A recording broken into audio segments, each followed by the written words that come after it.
ahead and work on our abs with the Bosu ball and our bender ball over here. I love reverse crunches more than a regular crunch because this allows us to get deeper within our abs. So this is my favorite. How do we set up on the Bosu ball? Bosu ball first. There's a variety of exercises within this position that you can do, but we want to make sure that we have the right form with it. So when I'm doing any sort of crunch, cross crunch, reach, opposite elbow to knee, we want to make sure that our body, our torso is like a table. We are nice and flat. We're not tilted one way or the other. So it is really easy, because we're doing a reverse crunch here, it's really easy to come right here. My hips drop as my chest and head lift up.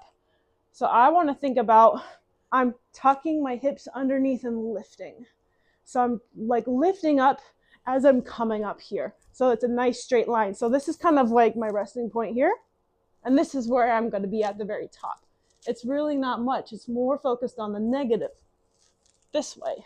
Okay, so tucking your hips underneath, kind of like a little bridge, just to prevent you from slipping down. Have your feet right in line with your hips so you can have a little more support down below. Hands go behind the heads. Interlock those fingers. Now I'm aligning my neck nice and straight. So I want to tuck my chin in just a little bit, not too much. So right here, then my hands lock behind my head. Now I'm going to be focusing on something in front of me on the ceiling, and I shouldn't be moving my eyes anywhere else. So what I mean by you shouldn't do is look all the way back and then come all the way up. You're going to get sick, dizzy, vertigo.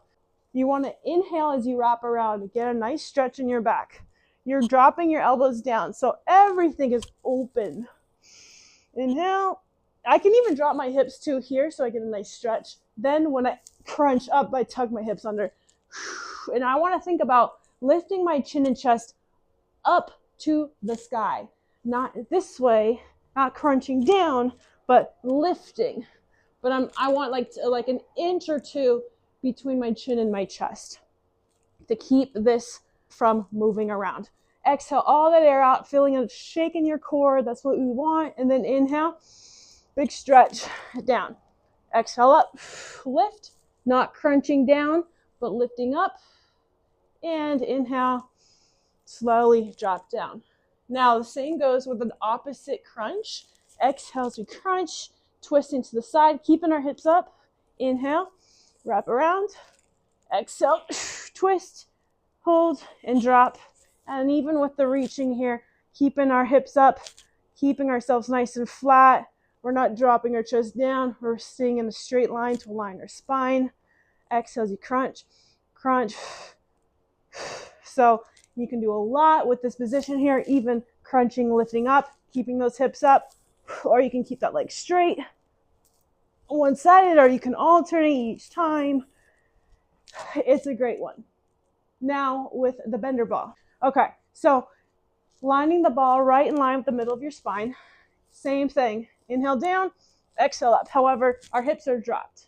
Our hips are dropped and they're resting. They shouldn't be floating up. So they're down. You're more at an angle.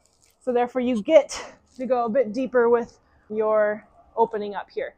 And you're kind of like melting your back around that ball. So that has a wider surface. You're getting in deep, but this one really hones in more. So you can play around with the difference to see what I'm talking about. So same thing here. Tucking in under, keeping our core tight. Big inhale, opening upper chest.